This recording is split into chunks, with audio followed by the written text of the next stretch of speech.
disconnect between what the reporting of the fracking, the inquiry up there, and then your own reports. In particular, this opinion that provided the recommendations are adopted and implemented, not only can the risk be minimised, it can be eliminated altogether.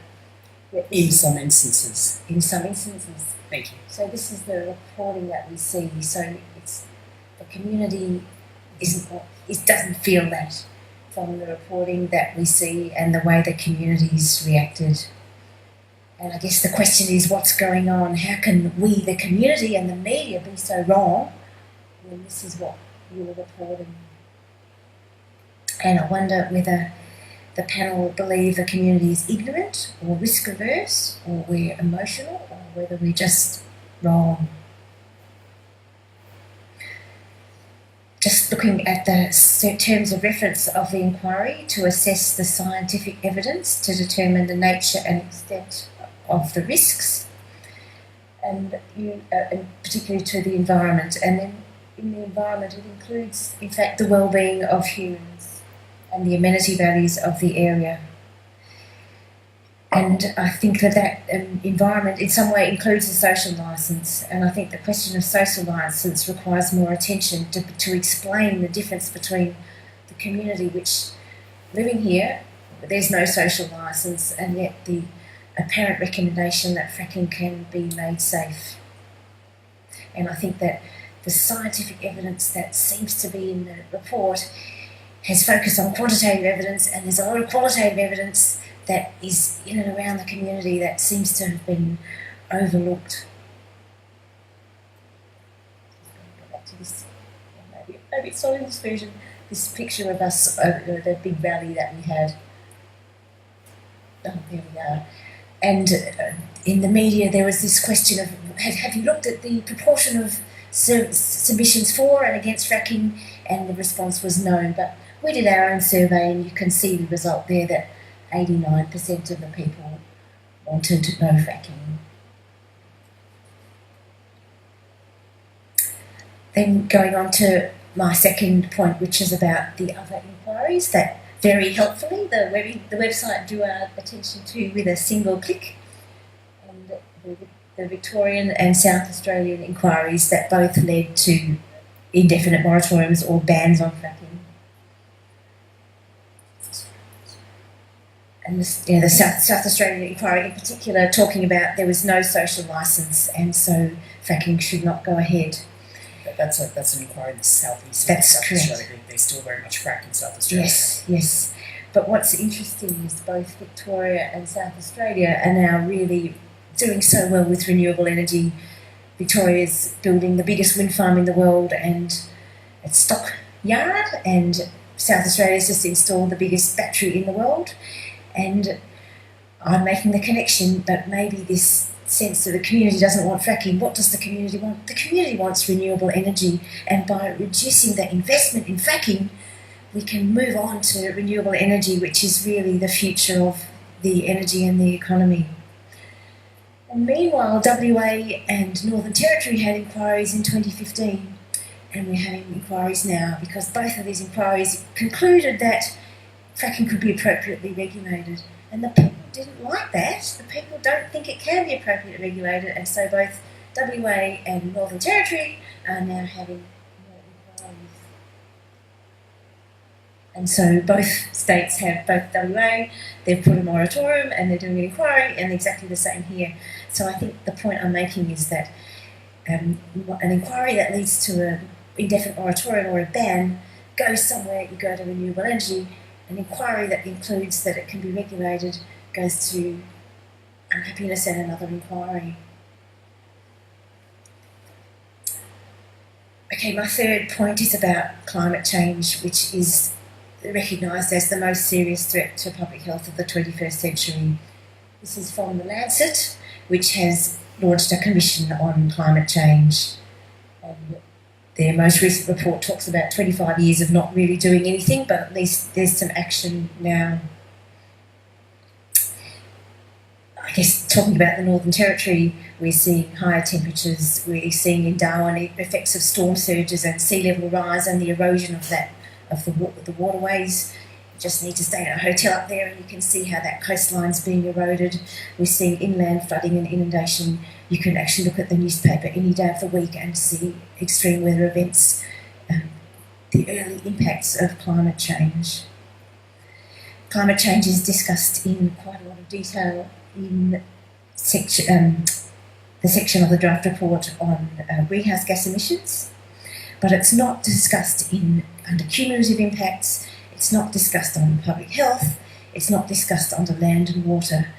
For example, recommendation 8.4 talks about fire regimes and how the fire management plan should address the impact of onshore shale gas on fire regimes, but it doesn't actually talk about fire regimes are going to be changing with climate change, and climate change is going to impact all aspects of our lives and the environment, and so it needs to be mentioned in all sections of the report, not just in the section on greenhouse gases. This report, and then when you do talk about climate change, it talks about how we can actually gas is good for climate change because it means there's less coal to be burnt. I have found this recent article from the journal Nature, a very leading journal globally, which talks about how, in fact, despite the massive increase in gas production, it's not having the impact it expected on climate change. I've got my slides out of that slightly. I'll just read a section there, which I was going to read. Sorry. This is from a series of articles which talk about the most important energy development of the last decade had been the wide deployment of hydraulic fracking technologies that enable the production of previously uneconomic shale gas resources in North America. Some researchers have observed that abundant natural gas substituting from coal could reduce CO2 emissions. However, assessment of the full impact of abundant gas on climate change requires an integrated approach to the global energy, economy, climate systems, but the literature to date has been limited in either its scope or its coverage of greenhouse gas emissions. Here we show that market-driven increases in global supplies of unconventional natural gas do not disturbingly reduce the trajectory of greenhouse gas emissions on climate forcing. This slide talks about our results based on simulations from state-of-the-art integrated assessment models of energy, economy, climate systems independently forced by an abundant gas scenario, project large additional natural gas consumptions, but the impact on carbon dioxide emissions is found to be small, from -2 to 11%. The majority of models report an increase in climate forcing. This contradicts the Finkel report that you've quoted in the draft final report.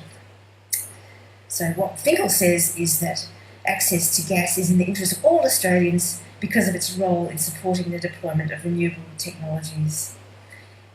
You say, over the longer term, Australia transitions to lower emissions generation, natural gas may be replaced by zero emissions fuels such as hydrogen and biogas. I guess I would argue that, in fact, the boom in unconventional gas is holding back the transition to renewable energies, and all the investment is going to gas and hydraulic fracking, sidestepping where we need to be, which is into renewable energies, because of the urgency of reducing greenhouse gas emissions because of climate change.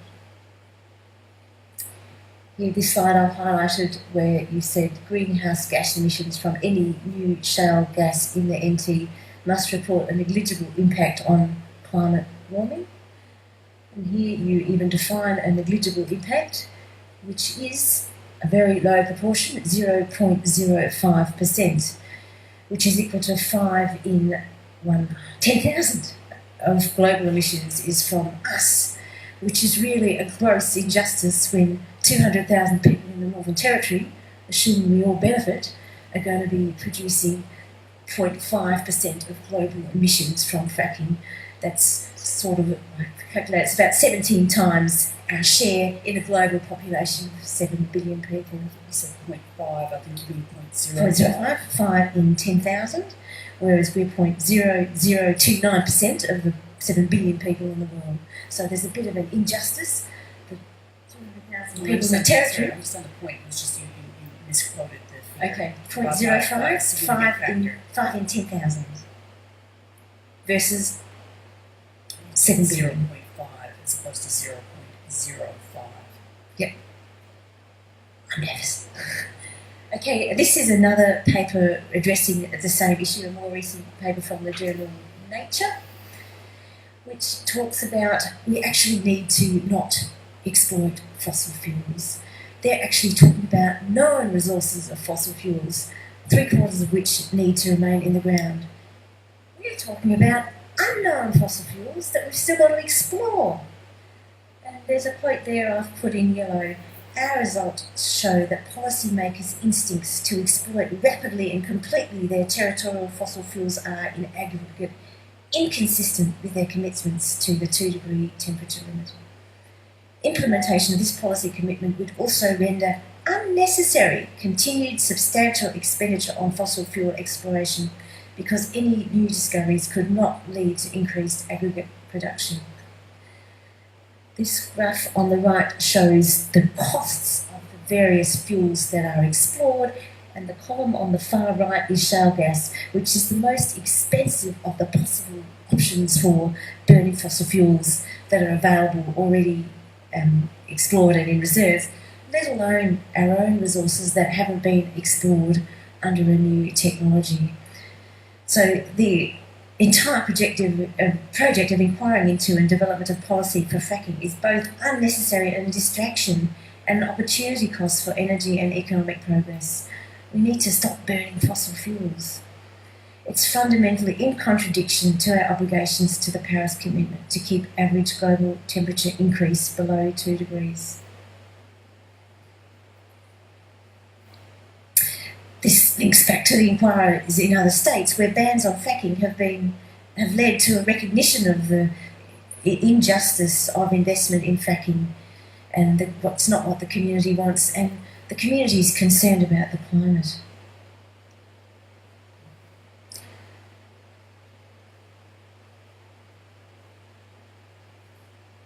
I'll just move on briefly, and I'm a little bit out of my depth talking about economic analysis, but I did notice they use these scenarios of calm, breeze, wind and gale for the levels of unconventional gas. And I thought that was rather ironic, as if we're looking at wind energy, we're in fact looking at gas, and maybe better terms would have been whiff, smell, stench and asphyxia. They're distracting us. This is about gas, it's not about wind. And the other issue is the jobs, whereas the renewable energies are a fantastic source of jobs. This is from a paper from Green Energy, which talks about employment in renewable energy. And you can see the fantastic employment opportunities from renewable energy. There's Victoria, which is just stepping out because of this great new wind farm that they're building.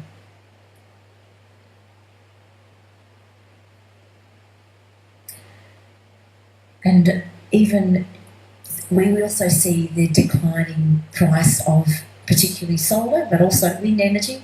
And I just note how even during the period that this inquiry has been in place, the price of solar has plummeted, making renewable energies such an opportunity. And here we are talking about gas. It's renewable energy where we need to be looking for a safe, clean future.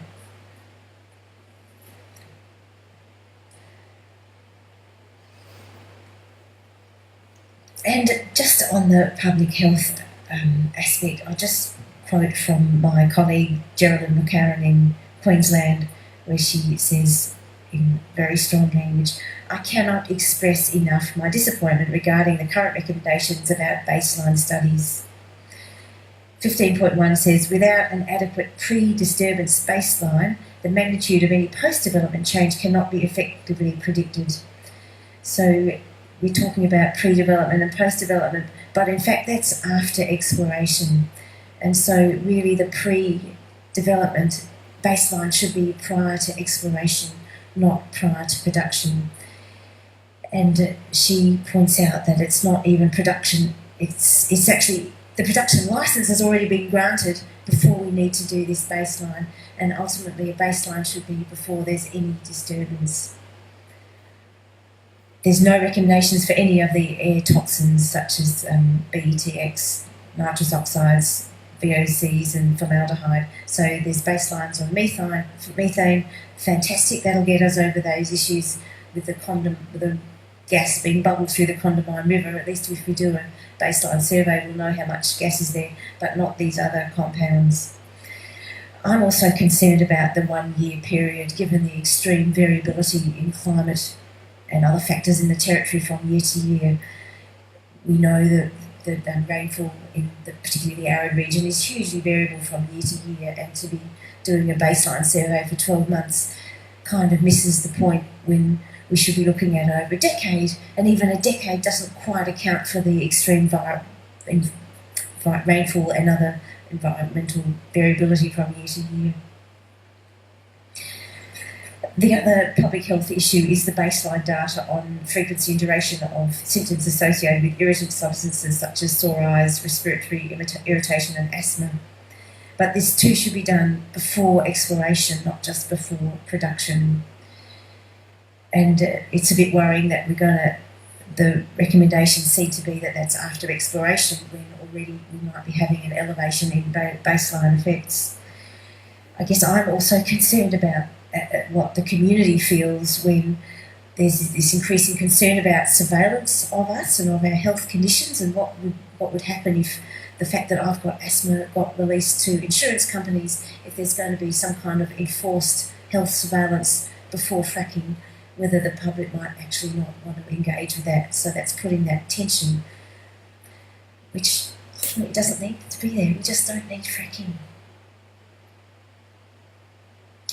So just in summary, I've presented further cases that fracking should have an indefinite moratorium, the community concern, the issues about climate change and our obligations to keep even known reserves in the ground, let alone exploring for new reserves of a new type of gas, the economic analysis and the lost opportunities for investment in fracking, and public health issues with the proper baseline needed of methane and other chemicals, and the baseline evaluation of the community before anything goes ahead, not just before production.